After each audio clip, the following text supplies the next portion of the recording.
Praise lord. ఈరోజు Bible వాక్యంగా కీర్తనల గ్రంథము 18వ కీర్తన 16వ వచనాన్ని మనం చూసుకున్నాం. ఉన్నత స్థలం నుండి చేయి చాపి ఆయన నన్ను పట్టుకొనెను. దేవునికి స్తోత్రం, మహిమ కలుగును గాక.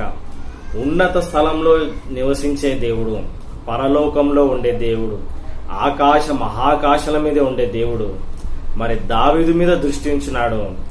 ఆయన ఆపదలో దేవుడు ఆయనను పట్టుకొనెను. దేవునికి స్తోత్రం, మహిమ కలుగును గాక. ఈ కీర్తన గురించి మనం ఆలోచన చేసినట్లయితే ఇది దేవుని దాసుడైన దావీదు రాసిన కీర్తన కదండి.